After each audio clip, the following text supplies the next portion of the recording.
Welcome to another client spotlight. I am with my good friend Candy Motzek, and this is Candy or Coffee with Candy. We just named that 2 minutes ago because she's got her Yeah. coffee. I've got my water. I've had enough coffee so far, but if I have more, I'll be talking even faster than they already do. Candy, it's so good to see you. I'm so Welcome. glad to be here. I was really looking forward to this conversation. Amazing. Me too. Me too. And you're an Atlas graduate. And so I wanted to talk to you about that. But first, before we do that, please share who you are and what you do with everyone. So for some people who, shame on you, don't know who Candy is. Tell us about you. So I am a coach for coaches, and I know that that just is such a loaded topic these days. But the people that I coach, these are people that are in corporate and they are disillusioned and burned out, and they want something different in their life. And one of the things that they want is freedom. And the other thing that they want is to be able to make a difference in the world and to do what they want to do. Like they want to be in charge. And so these are the people that I coach and I help them transition and leave corporate, which is like it's a big deal. Oh, amazing. Oh, so that is like the last piece was really a crucial piece of what you're doing is to leave corporate.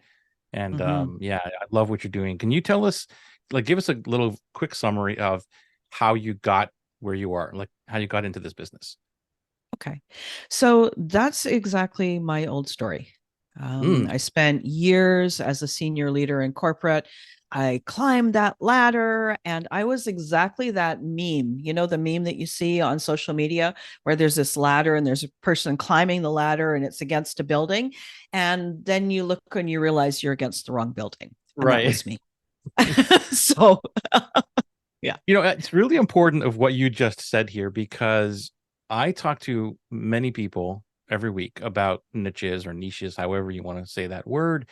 And I realize that the best things that we can do or that make it easier for us is that experience. You've probably seen a lot of people are teaching stuff that they haven't experienced themselves or haven't gone through it. And I think that's a huge mistake because we already, when we're experienced and we go through the journey and we're on the Oasis side, we know how it feels, and we can relay that back to our clients. So I'm really happy that you said that, and for everyone listening, and you're struggling with a niche or niche. Um, I believe it's all about experience. What are your thoughts on that? Do you agree, disagree with that? I think that it is partly experience. Like that's kind of a mandatory piece. But then there's also this values piece. And so for me, I've been coaching coaches for quite a long time, but there's been a bit of a shift because I really had a heart for coaching burned out executives. But there was something in that particular side of the niche that I just never could reconcile and I couldn't figure out what it was. And I realized that when they're healing from burnout, creating boundaries for themselves, getting in touch with who they are, then they were healing to go back to the place where they know they didn't actually align. Right. And Hmm. so that's the piece is like sometimes you're looking at the niche and you're thinking, is that sort of a reflection of me? And so you have to take that, yes, that's my experience, but how does it align with my values? So, of course, I can help people feel better and then return to their role in corporate. But there was Right. something that was always like out of alignment from a value standpoint. And I think that's the only place I would tweak. I agree. Like the values piece has to be there. And along with the experience, like you have to have everything aligned. Like that's what Atlas is about, right? Is aligning everything to our values, to who we are as people, and helping the world heal. So or just move along or get into a better place, right? Yeah. So I totally agree with you. How was your business before you actually joined me? Like when we started working together, was it a success, a failure? Like where were you in that space, and how did you feel about it before we started working together? So it was an up and down journey. So at times it would feel successful and the cash flow and the clients were there. And then other times it would just feel like I was spinning. The biggest change is in that giving yourself permission to build a really heart-centered business your way instead of having to take advice almost without thinking about it, like advice that's unexamined, and then try to apply it to your business. That was the Hmm. piece that was the biggest shift for me. That's amazing. And so how do you feel now, like putting that in place with the business? It feels less frantic. It feels like I turn inward to get my own advice on it. And that's a big difference. And I mean, you know what it's like. We go on social media, and what do you see? You see all the, you know, I'll call them gurus, but some of them are really good people, but their Hmm. solution doesn't match my personality. And I don't know that until I'm in the middle of it. Right. So when Right. you allow yourself to be the driver and then you make the solution, you make your business reflect that, it will always align. And I love so that. that's, yeah, it's this looking inwards instead of looking outwards. I love that. And I know we're kind of like we're getting right into it here, and that's what I want. I want everybody to be listening, who is listening to this, to understand where you were, what's changed, and all these other things, the good, the bad, the ugly, all that. And um, what was the point where you realized? Because I know a lot of people are struggling with their business, and for whatever reasons, and they don't move forward with Mm. getting into coaching programs, whatever it is. And I realize that there's a lot of them that fail for them, whether it's their fault or the coach's fault, doesn't really matter, but that kind of stops them. But what was the point where you decided I need someone else to help me build this business to make it grow? What was that point? Can you describe that? So I always felt like I wanted help, but it was finding the right help. That was the thing that was different. And Hmm. so the question is like, it's almost like a you cross this particular line, but for me it was like I always wanted to cross the line, but I just wasn't connected with the person, the mentor. Okay. That's the piece that's like, how do you decide who is a great person to have as a mentor or to have as a coach, right? Hmm. So I never felt like I'm a super determined person. Okay. And so it was Yeah. like, no, I'm going to make this work. But there was a lot of, no, I'm going to make this work. And then my forehead was really flat because Yeah. it kept banging on the desk. Right. Yeah. And so it was, it's like, how flat do I want my forehead? Right. So to allow myself to actually go, wait, let's just pause and find somebody, some person instead of some program. There's a difference, Okay. maybe. It's the Okay. mentor as opposed to the program, I think, for me. And so obviously I was that person or one of them. Yeah. So what made you make that decision? How was it? Yeah, what was the filter process for you? So anybody listening to this, because I'm sure there's somebody listening to this right now who's thinking, is Joey the right person for me? So what Yeah. was your filter? And it doesn't mean that they're going to follow that, but just to give someone maybe a little bit of the insides to how Candy's brain worked. I love that question, Joey. So the fun thing is that I was one of those lurkers. Hmm. So it was in a Facebook group that we're in. Are you okay if I mention the group Yeah, or do you want? Okay. definitely. So it was in the Kajabi Facebook group, and you answered a question about email deliverability. And it was this long, thought out answer. And I read that thing and I was like, huh, go figure, a real answer. And then I turned away, and then I went back and I looked at it and I was like, my emails are not doing what I want them to do. All right. So this guy seems to know what he's talking about. So I copied it and pasted it and put it in a note on my desktop. And I went ahead and I did it. And I was like, Nice. man, that worked. And then, so then back in the Facebook group, there was your name coming up again. And I was like, huh, isn't that interesting? I think I did that for probably 2 months. Yeah. And then I reached out to you about something. And then it was this, the flavor was so different of the conversation. So talking over Facebook Messenger. The first thing was this, like, well, let's just sit back. Let me ask you how your day is going. Like just this, it was so weird. I was like, wait a minute, he's not pitching me. What's going on? So I thought, Yeah. oh, I'm going to take a step back and just kind of let's just see how it goes. And that organic, let's just take a step back, connect as people, like it was magic, right? So it was like you were, I was a lurker, you were helpful, you really caught my attention. And then when I did reach out, there was no push. It was just, let's talk. There's no rush here. Let's see what's going on. And that was like, it was such a different experience than anything I've ever experienced before. Amazing. Yeah. And what you just described is basically what I teach in Atlas, right? Like I actually walk the talk. This is what people have told me. And it's not that I'm teaching something that I don't actually do. Would you agree? So like what Yeah. you just described was the exact, A hundred basically, percent. conversion process of like, how do you get people in and how do you sell them stuff? But Yeah. it's that calmness, it's that connection, the relationship piece of it.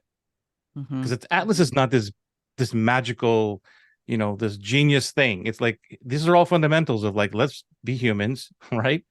No, I got to disagree with you. That is Okay. the thing that makes Totally it disagree. magical. Is that Okay. I'm willing to take that. I got to totally disagree with you there. No, Okay. that is the magic. Is that this is about building a business as a human.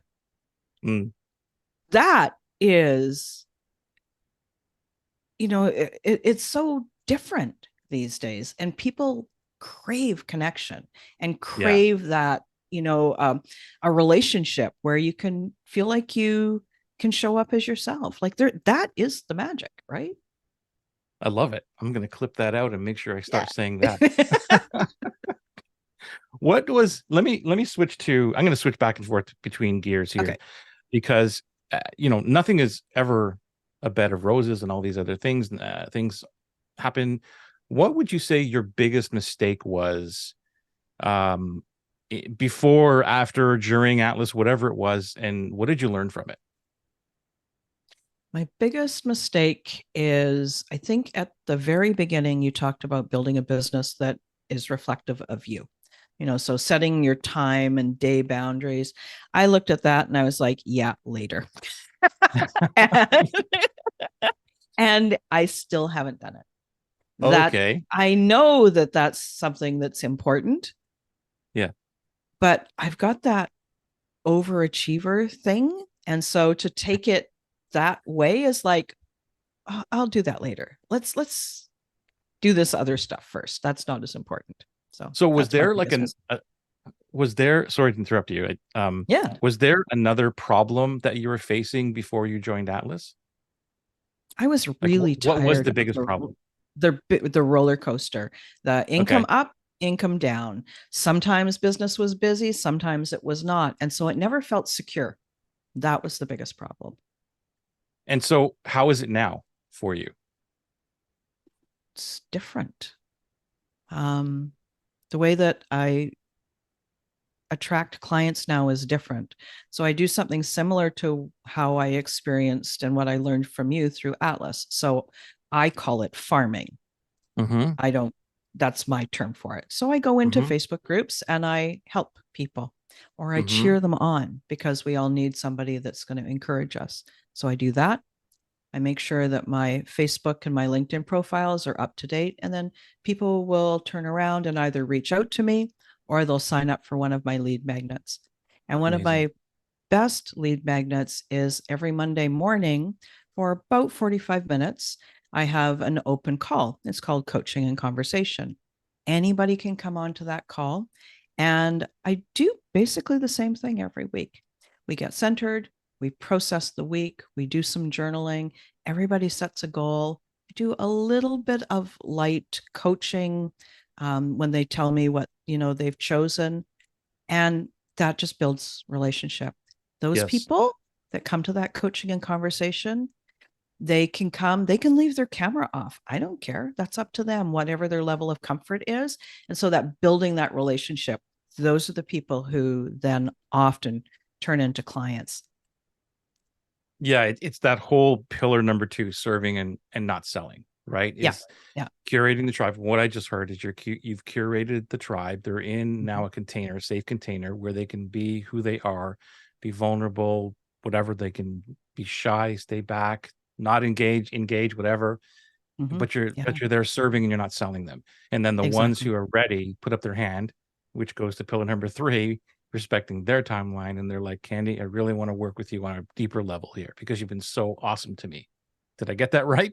Yeah, yeah, exactly. I mean, you said it much more eloquently, and sometimes it's not as smooth as that, but that's essentially how it works. Is Yeah. it's just be a person first, help people, help people without attachment to the outcome. Yeah. Because they can feel that. People understand, like, it's not that we don't. I get this question all the time where you're telling me not to sell and serve, and I'm like, I'm saying, like, I'm not saying never sell or never offer something. But when you have that attachment to, like, every conversation needs to be an ROI conversation, like return on investment of my time here, that's a mistake in my world. I'd Mm-hmm. rather it be, let's build a relationship, let's build trust with this. And that's where it is. It's a relationship event, and not a money making event. It's always about how do I further this relationship and build more trust and bond. And then eventually it might become a money thing in the future if it's the right time for that person, Yeah. And if it's right? not, then it's not. There's, Yeah, there's plenty of people who need help. 100%. Yeah. 100%. When you were thinking about Atlas, what was the thing that you initially thought? What was what made you hesitant to invest in Atlas? Nothing. Nothing. Sorry. No, no, nothing. Okay. All right. Because we had had this ongoing conversation. I think it went on for 2 or 3 days. And I was like, oh, he sent me a document. Okay, let's do it. So I Wow. didn't have any hesitations because of the tone and the conversation that had happened before, right? Like, so we get this, I think it's called oh gosh, I'm going to butcher this word, asynchronous conversation. You Yes. asked a question and I looked at it and was like, ooh, I don't know. I'm not sure how I want to answer that. And then I got to go away and decide how I wanted to answer it. And then I came back and answered it, right? And it's not that the question was hard. It was like, how do I want to answer it almost for myself, not just as in response to you? So when it came time for me to look at the document and make a decision, that was already done. So there was no hesitation at that point. Yeah. Thank you for saying that. Because yesterday, in fact, this is synchronicity. Um, if that's the right word, synchronistic. Or serendipitous. Yeah, serendipitous is Or what I'm both. looking for. Yeah, it's both of them. But anyway, yesterday in Atlas is, in fact, we had this conversation about the chat process because we were, like, right in the message navigator piece. And the whole conversation was around, so I don't understand, like, you're doing this over the chat thing, and how long does it actually take? And I couldn't really answer it because everybody's different. And Mm-hmm. and then it was like, sometimes it's like 3 days, sometimes it's 6 months, sometimes it doesn't really matter. But then the question was, or I guess the objection, not the really objection, but the challenge was, doesn't the conversation lose momentum? And I don't believe it does, because, like you just proved, it was like, here's a question, and then you're like, let me think about this, take my time answering this. Now imagine, and I don't know if this is true for you, Candy, but I'd love your opinion on this, is that if you and I were on a discovery call, a 20-minute discovery call, and I'm firing all these questions at you, you could answer, I guess, but are you really putting that much thought into them? And would the process be, and again, I'm not saying this for anybody listening to think that I got to get the conversion as fast as possible. That's not what I'm saying. But as you Mm-hmm. know, a lot of discovery calls are built to kind of do that. Let's talk about this and then let's get into the conversion piece, which I was never really great at doing. And it really made me feel not great, which is why I Mm-hmm. don't do a lot of them anymore. And that's why this process works. What are your thoughts around that as you went through it and obviously invested in Atlas really quickly? Yeah. So the word that it's that momentum word. And I part of that feels like maybe it's a personality thing or a buying style. Mm, Um, I am a quick decision maker when the time is like once I'm done, I'm go. However, I think that there's value in not having momentum. There's yeah, value in allowing the client to choose their pace, right? Because that's their momentum, not my momentum. exactly. I would rather have somebody who's really has really like they're in as opposed to somebody who's like, okay, okay, fine, here's my money. Just, stop, right? Like, just get off my back, right? Like, I don't want that client. Then the whole relationship is going to feel weird. People are going to ask for their money back.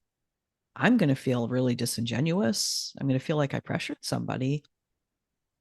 But that's kind of my interpretation of momentum and, what might be a typical sales call. And I don't think that that sets up for a long-term good relationship. Yeah, it's like if I would have pressured you, even if it was like the next day or maybe a couple of hours, like, hey, did you get that question? Or, like, how would that have made you feel? I think it depends. It depends on your energy while you're sending the note, right? Hmm. Like it can be okay. It can Hmm. be literally like, hey, did you get that? Again, it's this feeling of I am here waiting when you're ready and I'm unattached, but it's congruent with the feeling of I show up and I help people and I make offers to people who I think are a good match. And then I allow them to say yes, as opposed to Yeah. me making them say yes. So I think it's okay to follow up, but it's how do you feel while you're doing it? If you're like, Hmm. oh gosh, I got 5 people, I better follow up with them. That one's been 10 minutes. Oh, I better get on it, right? Like that's a completely different vibe. And it's going to come Brilliant. through in how you type. Yeah. Brilliant. I love that. So you just taught me something. Love it. How do I you got, feel about Atlas now that you've been through it?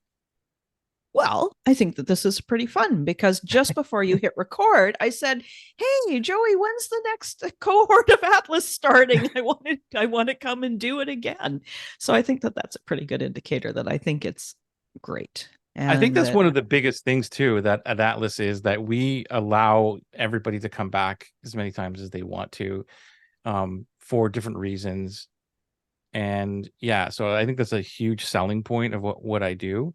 Um, was that was that piece of it any part of your decision to buy Atlas because of that? no, Okay, no, it wasn't. And I'm not sure why, but it wasn't. It was like, that's cool. yeah, it was whatever was in front of me right now was the important thing. Yeah. What was the point when you felt that Atlas was a success for you? Right after the dream client work, that was the thing. I was like, Um, so the dream client work was relatively early in the yeah, journey, and there was something about it being so different than the ideal client avatar work that I've seen in a lot of online businesses. okay. Okay, Yeah. that's interesting. Yeah, so it was early on for you because I Mm-hmm. find that now looking back at the data, not that I've asked every single person, but I find that around just after the midpoint, like six Mm-hmm. to eight week, is when the breakthroughs. Actually, let me go on that one because that's probably a different conversation. When was the breakthrough for you in Atlas? And can you share maybe one or two of those breakthroughs or those aha moments? Hmm.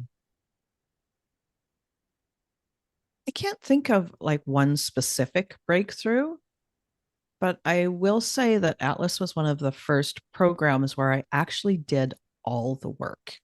I attended all the Nice. calls and I did all the work. Like it was literally, we got off the call and then within a couple of days, I had actually sat down and done the thinking, done the writing. That's different. And, in the online course world, what, 30% of the people make it partway through your class, right? Like most people only watch the very beginning and then they're off to the next shiny object. So that in itself, it's not a breakthrough, but it's I don't know, it's a different model or a different paradigm or a different, I'm not sure what the word is. Yeah. Yeah, I mean, it's funny too because I just answered a question in Kajabi this morning about that very thing, that somebody built a program, took them 50 odd hours or whatever, 50 weeks. I don't know what it was, a long time. And Yeah. 10% of the people show up for week one, and that was it. And then Yeah. like, how do you? Then they ask me like, how do you do it? I'm like, I don't know. It's pretty simple. Maybe curate the right people who really have a crisis on their hand and show up live and guide them and support them and help them implement. That was basically the magic of what Atlas is. Just be Yeah. there for people rather than having this course. And I'm not against evergreen courses and all these other things, but I think for us, people that want to implement, that's what Atlas is about. Would you agree? I do. Yeah. Yeah, and so there's a couple of things there. It's about this spending a long time creating a course, but then I remember in every Atlas session, there's always these times where you say, okay, so what's working for you here and what's not. And Mm-hmm. so you're keeping people engaged, but you're also um fine-tuning the next step for them. Do I want to put this next or do I want to put that next? What's going to help them the most? When you go and you Mm-hmm. create something, I mean, it's very satisfying, especially from a dopamine level. It's like, whew, look at that. I created this great body of work. For But sure. the whole purpose of it is so that you can help people. So Yeah. yeah, sorry, I don't remember the question, but I just remembered that that's so different, right? No wonder Yeah. only 10% of the people only attend the first call is because there's no human to human connection. And now they've just been targeted by guru number 322 and 322, 352. I'm currently, I should count how many people are currently targeting me in their ads, but Unreal. there's a Unreal. lot. Yeah, I know you hit on a lot of things because it's um the question was more about like how do you get people engaged and how do you keep them moving forward and all these things.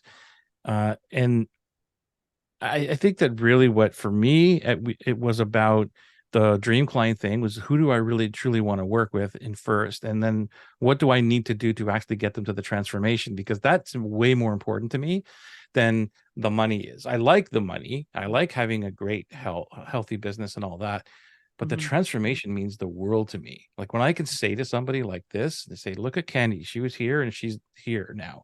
Because of what I was able to help her do and implement and hold her hand through that. That to me is everything. And I hope that everybody's listening to this is in the same boat. Like that's what you want first, is like, how do I help humans and how do I make this easier for me and everybody else involved? Yeah. Um and That's along so powerful, I have to say, Joey. Like really, that's the biggest difference.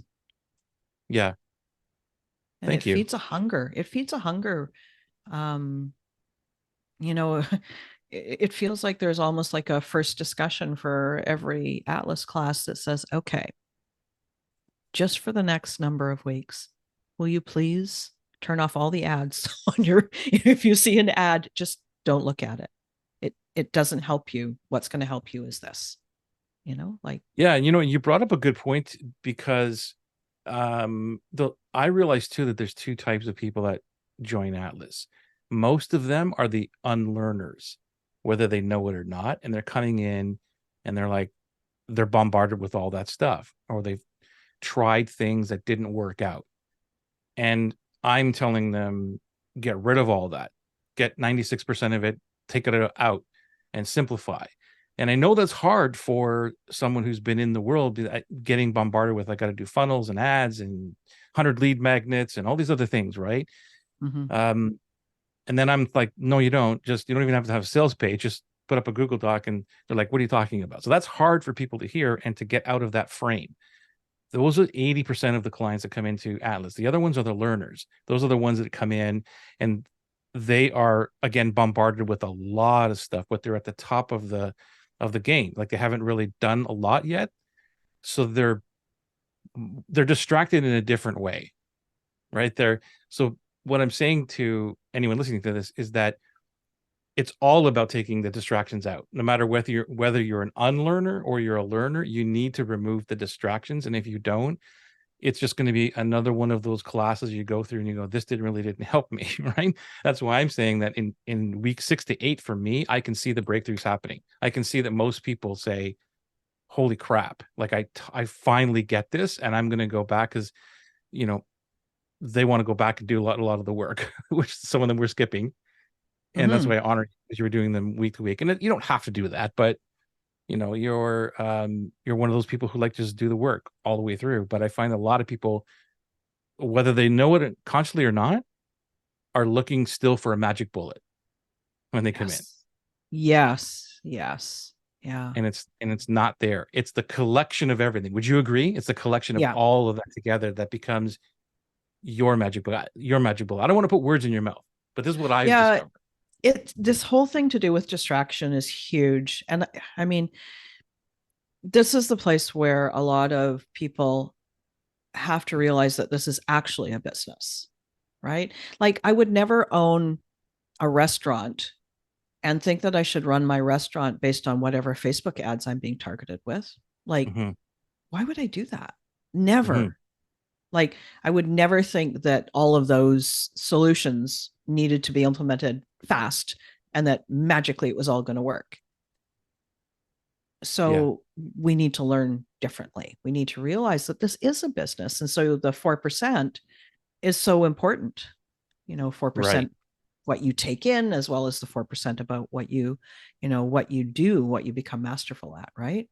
Right. Right. And you were saying, to go back to where you were in the business, you were saying that you were up and down the roller coaster and you came in.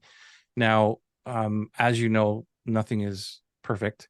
And I know that even for me, because Atlas, you just mentioned it a little while ago, where um, I'm asking what's working, what's not working, and I'm kind of adjusting it. And that's always happening. Like, I'm now 13 cohorts in. I believe it's going on to 14 Wow. now. That's And I'm amazing. still adapting. I'm still adjusting things. And I can only imagine, because you were pretty early. When did you first? Do you remember when you? It was 2 years ago in Oh, January. wow. Yeah. So it was like, I think you were 3 or 4 cohorts in, but it was a long time ago. Yeah. Wow. I can't believe it's been that long. Okay.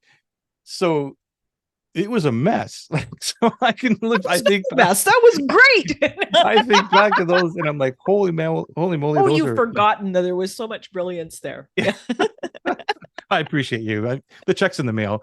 Um, like, but seriously, like, what was the process for you? Like, there's always the good and the bad. Like, let's talk about, how was the process for you? Nothing was a bed of roses. What was the Atlas process for you? Because Mm. I don't want this to be all about rah rah. Everything's Yeah. Yeah. great, because it's not. So, how was the process for you? What were the struggles? What were the good So things? And I, so first, attending the classes, I know was mandatory, and I think that that was important.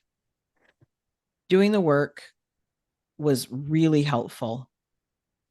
I feel like I got about 2/3 of the way through and I had to go back and redo some of the work because now I kind of heard it differently. okay, And I'm just wondering if what else? It was more that it was like I did this and now I'm maybe 3/4 of the way through. And it's like, oh, wait a minute. I better go back over there again. Where was that? And go and find it again and then it's try to fit the pieces in. So if I think of it being like a jigsaw puzzle, and so I felt like, oh yeah, I'm doing the outside edges of the jigsaw puzzle, and then I'd have a random piece and I go, oh, where does this go? Okay.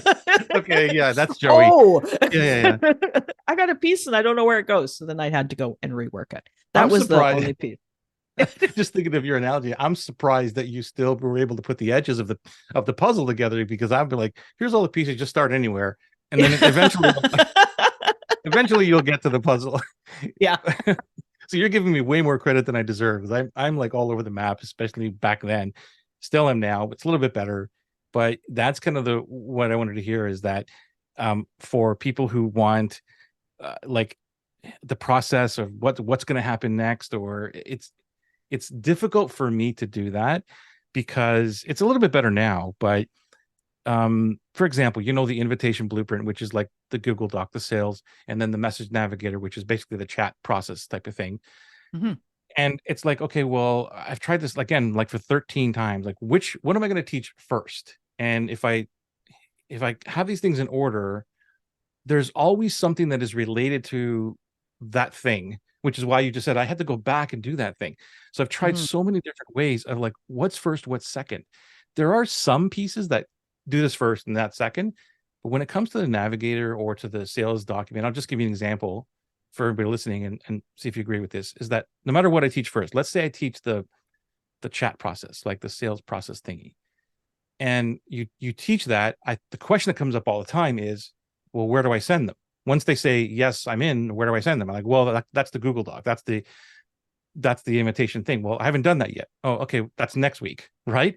So Mm-hmm. that's the problem. But then if we reverse that, and I say, which is what I do now, by the way, is like, let's write the sales letter, let's write the sales doc. Then the question is, well, how do I get them there? What do I do to get them to the sales page? So no matter which thing I do first, there's always a question. So you can't teach it in order, right? But So maybe it's it's more not like, supposed to be, right? no, And so that's the place where we think that everybody needs to learn linearly, right, A, B, C, D. But I mean, think about musical notes, right? Like we know the order that the notes go in when you're doing a scale, but honestly, where's the music? The music is in the chords, right? And so that's like it's the same thing. You want to teach it linearly, but it's people are not linear, and creating a business isn't linear, or right, everybody would be successful. So how right. do you so how do you keep that? Maybe instead of trying to stay with a linear model, right at the beginning, it's like, no, no, no, this is the matrix model, and do you know what I mean? Like it's like, right, their mindset right from the start could be, this piece fits in the puzzle. Now it fits here, but you're going to learn about it in a couple of different ways. So it's like the puzzle isn't complete until we've got all the pieces. Yeah. So maybe that's part of it, right? I Yeah, don't that's know. definitely piece that I've inserted now is because you haven't been there now in 2 years, right? Oh So yeah, right. there's the beginning piece is I'm out of all about touch. that. Yeah, there's even a slide that says, here's how the brain works, here's how I think, and here's how it was going to come together.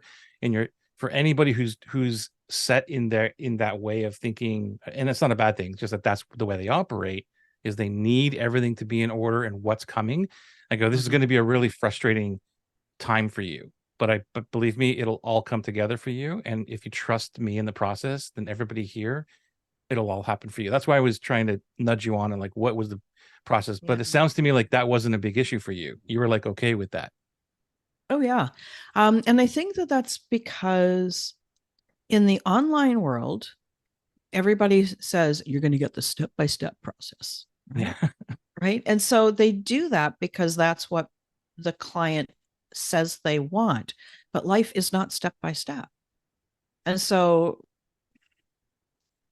it's just, the expectation isn't reality. And if you sent them to the grocery store with a list, they're not going to go up and down every aisle and buy things in order that they appear. They're going to go, oh gosh, I needed broccoli and now I needed tinned tomatoes. And, forget it. I was going to go and get some club soda. Like they're going to go back and forth. They know that's Yeah, real life. They just don't, they just wished it wasn't. They wished it was easier. They wished the magic bullet existed. And that part of that magic bullet is the straight step by step path. right, right. Was there um was there a piece that you're using now in your business from Atlas that you didn't use before? Like what is there a piece like a framework or anything like that that Mm-hmm. you could share Mm-hmm. with us that has helped you grow or change or whatever it is? Yeah, the dream client piece is huge. That I was the still big have one. that document and I still go back to it and I update it. Nice. And, and I'm much more ruthless now about my anti avatar. It's like, no, Yeah, you're definitely not it. So that list is very big now, and my dream is a little bit smaller. that is so cool. That is so cool. Yeah. Um the last question I have for you is like what would you say to someone who is actually looking at joining Atlas? So my first answer was like, just do it. Like, just do it. It's going to help you. And then I realized that there's a slightly different answer. And the answer is, do you want a mature business that is your business that reflects you? Like, do you feel comfortable with that?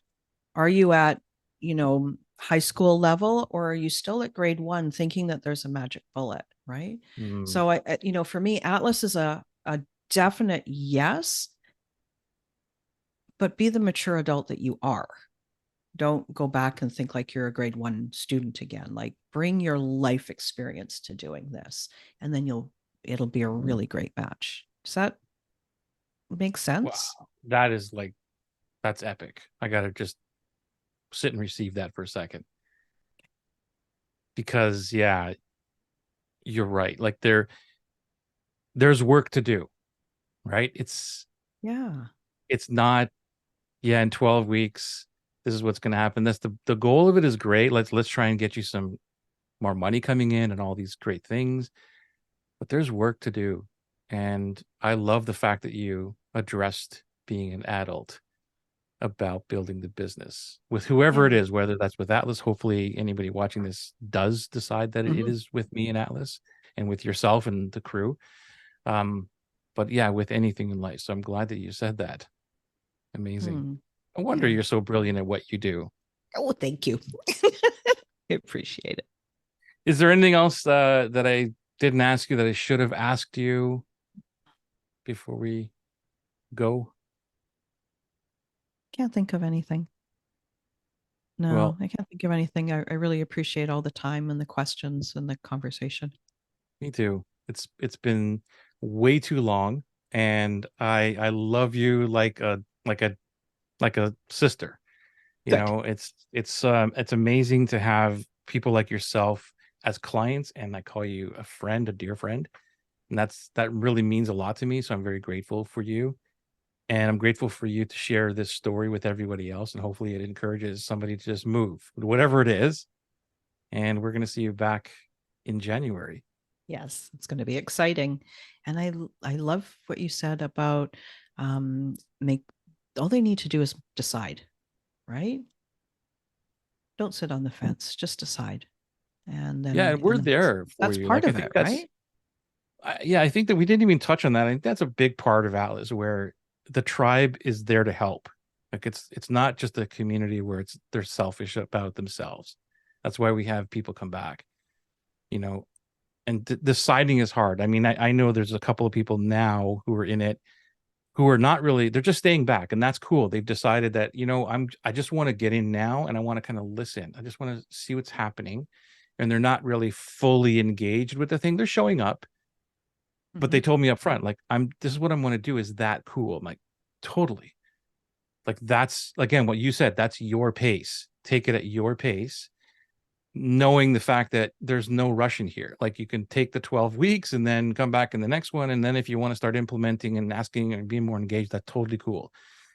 I think that's a big selling point of what we do. Would you agree? Yeah, very much. Yeah, very much. It just allows people, especially things are happening in the world right now. Not everybody Right. has that bandwidth, right? And so for them to be able to come in and be part of the community and learn whatever they can, apply whatever they can, and it we're forever improving. It's always a continual improvement loop, right? Yeah. Mm. The very first uh what was it, the acronym that I learned from Tony Robbins, I was like 14 or 15 years old, was Can I?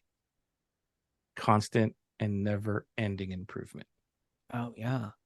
Yeah, Yeah. So very you're right. much. Thank you, Candy. It was a pleasure to see you again. I know we're going to see you soon, and I wish you all the best. If I don't talk to you, because right now we're recording in November of 2023, if I don't speak to you before then, have an amazing, amazing holiday and New Year. But I hope we do. But we'll see you in the new year. Awesome. Thank you. It was great. Loved the conversation. Me too. Thank you so much.